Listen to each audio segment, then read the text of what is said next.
Metro Manila Film Festival, tama ba? Yes. You also got that award for Best Actress. Pautang naman.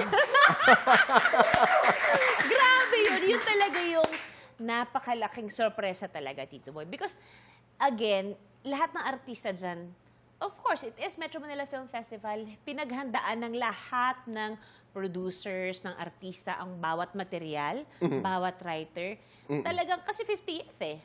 So, it has to be special. Kailangan may ilagay kang bago sa table ng industriya to. Kasi history siya, kumbaga. So, yun talaga yung, of course, may kaba. Pero nandun na yung wala tong pag-asa talaga. Meron kang ganung feeling. Oo, kasi of course, si Ate V, ang daming magagaling. Aisel was there and I know how great of a theater and an actress Aisel is.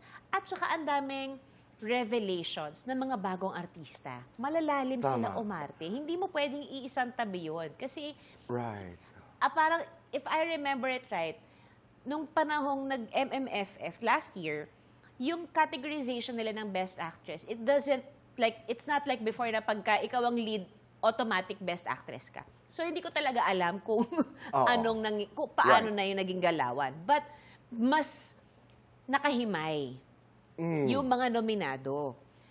So, syempre, nandun yung kaba, pero nandun din yung, Lord, siguro kung para sa akin to, para sa akin naman to.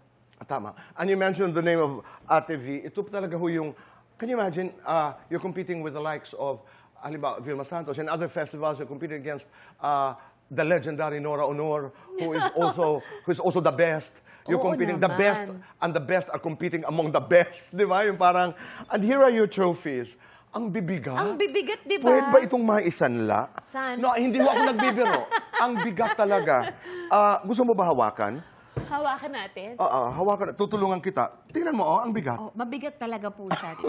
Yung unang reaction mo talaga, kaya nakuha na, kaya pala tinitignan ng mga nananalo ang award. Kasi parang, bakit ang bigat nito? May mga awards. Ito pa, ang mas mabigat. May mga awards nga ho na may mesa na ngayon sa tabi because inilalagay nila habang nag-i-speech. Kasi diba? Masyado na siyang mabigat. Eto talaga ang mabigat. Bawat taong umakyat sa entablado sa Porto, ang una nila sinasabi, it's heavy. Very heavy. It is, di ba? It is, but it is something na parang, babayaran ko ng excess baggage to, guys. Alam ko nagpasalamat ka na sa parehong festival. But if you were to say thank you to both, ako ang dito, ang ganda. Tingnan ko nga. Sandali lang. Oh my God, ngayon diba? ginawa ka na magkasama diba? sila. Ang ganda. Say thank you. Salamat po. Oo, di ba? Ngayon mo lang? Ngayon ko lang, actually, well, tinignan ko sila ng magkatabi nung pag-uwi namin ni Rai from Portugal. But hindi talaga siya nagsisink in sa akin. Na parang, akin tong mga to. Totoo na ito. Trinabaho ko sila. Pero parang hindi pa rin totoo. Right. Which Akin I na mabigat. think, so wala akong ibang masabi, Tito Boy, kundi... Thank you. Oo dito ako sa industriyang to nabuo.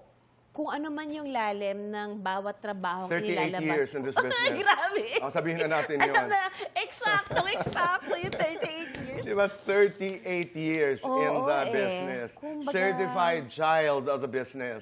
Dito diba? talaga, wala akong ibang pagpapasalamatan, kundi lahat. Lahat talaga na nakasama ko. Tama, nakasalubong. Ito po'y para sa pelikulang Espantajo. Yes.